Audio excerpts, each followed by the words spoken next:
10. Parshurama's discomfiture.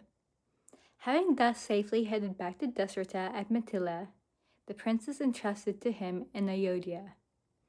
And after attending the wedding celebrations, Vishwamitra took leave of the two kings and went to Himalaya. In the story of Rama, Vishwamitra has no further part. Vishwamitra may be said to be the foundation of the grand temple of Ram's story. After Ram's wedding in Mithila, we did not see him again. It should be noted that the characters that play a leading role in one canto of Valmiki almost fade out in subsequent cantos. Vishwamitra, who dominates the Bala Khanda, does not appear again. Similarly, KK and Guha are only prominent in Ayodhya Khanda. The same thing can be said of Bharat, whom we do not come across in the chapters intervening between the Chitrakuta meeting and Ram's safety return to Ayodhya. The poet hardly brings Bharat before our eyes during the period of Ram's distress. The characters in Valmiki Ramayana, unlike those in the Mahabharata and in ordinary plays and novels, do not present themselves off and on. Critics should bear this general characteristic of Valmiki's epic in mind. King Dasratha returned to Ayodhya, accompanied by his retinue. On the way, there were bad omens, and anxious, Dasratha asked Vasishtha what they portended. Vasishtha replied that there was no need to be alarmed, for though the birds in the air indicated approaching trouble, the animals on land promised a happy consummation. As Dasratha and Vasishtha were thus conversing, they broke out in a general storm. Trees were uprooted and the earth quaked, and clouds of dust went up and hid the sun, and there was an all-enveloping darkness. Everyone was terror-struck. Soon they knew the reason for the strange phenomenon. There stood before them the awe-inspiring figure Parshuram, the sworn enemy of the Kshatriyas, with a bow on one shoulder and a battle axe on the other, and with an arrow shining like lightning in his hand. Terrible in appearance, with his matted locks gathered overhead, he looked like Rudra, exulting in the destruction of Tripura. His face emitted flame-like radiance. The son of sage Jamagdi struck terror among Kshatriyas, many generations of which he had annihilated. Wherever he went, he was preceded by storm and earthquake, and the Kshatriya race trembled in fear. The Brahmins in Dasratha's retinue said to one another, because his father was killed by a king, Parshuram took a vow to destroy the Kshatriya race.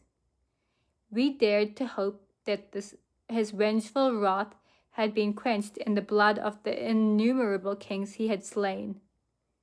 Has he started his cruel campaign? Again? However, they honored him with the customary offering of water. After receiving it, Parshuram addressed himself to Ram. Son of Dasratha, I have heard of your prowess. I was somewhat surprised to learn that you strung the bow of King Janaka's court, and that you drew the string till the bow broke. Here is my bow, equal in all respects to the one that you broke. This is the bow of Vishnu, which was entrusted to my father. If you are able to string this bow, you'll be worthy of my battle. Dasratha was perturbed at this turn of events, and he begged that his son Ram should be spared the trial. He said to Parshuram, "You're a Brahmin. We have heard that, satiated with your revenge, you have gone back to tapas, as becomes your order in pursuance of your plighted word to Indra. After giving away the earth, you had concurred to Kashyapa. Is it proper that you should break your vow and seek to injure a prince of tender years who has done you no wrong and who is dearer to us than life?" Parshuram heard him, unmoved, without so much as looking at him, and addressed himself solely to Ram, as though the others did not exist. Vishwakarma originally made two exactly similar bows. One of them was given to Rudra and the other to Vishnu. This is the one given to Vishnu. What you are said to have strung and bent to the breaking point was Shiva's bow.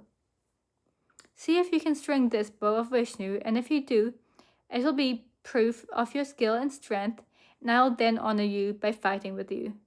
Parshuram spoke in a loud and arrogant tone. To him, Ram replied in a courteous manner, yet in firm tones. Son of Jamadni, you have been vengeful because your father was killed by a king. I do not blame you for that, but you cannot put me down as you have humbled others. Please give me your bow. So saying, he took the bow and arrow from Parshuram. He strung the bow and setting the arrow to it, drew the string. Addressing Parshuram, he said with a smile, "This mighty Vaishnava arrow placed on the string cannot be put back idly. It must destroy something. Tell me, shall it destroy your powers of locomotion, or would you rather that it consumes the fruits of your tapas?" As the son of Dasratha strung the bow of Vishnu, the glory on Parshuram's face faded, and he stood, no longer the warlike conqueror, but a self-subdued rishi, for the purpose of the Parshuram avatar was over. Parshuram said mildly to the prince of Ayodhya, "I realize who you are. I am not sorry that you have quenched my arrogance. Let all my tapas go to you. But because of my promise to Kashyapa, I cannot remain in his domains and have therefore to hurry back to the Mahendra mountains before the sun sets. Let me use my power of locomotion for this single thing. Subject to this, let the arrow which you have set to the bow consume all my power earned through tapas." So saying, Parshuram went in reverent circumambulation around the prince and departed. Ayodhya's citizens were overjoyed to bear that Dasratha and the royal princes were returned to the capital. The city was festive with flowers and shone like the Deva Loka. Ram and Sita lived happily in Ayodhya for 12 years. Ram had surrendered his heart to Sita. It was difficult for one to say whether their love grew because of their virtues or it was planted in the beauty of form. Their hearts communed even without speech. Sita, rejoicing in Ram's love, shone like Lakshmi in heaven. Long afterwards, when their forest life began, Anasurya, this great sage, Atri's holy wife, extolled Sita's love for Ram. And Sita answered, "How else could it be? Ram is a perfect being. His love for me equals mine for him. His affection is unchanging. Pure of heart, he has mastered the senses.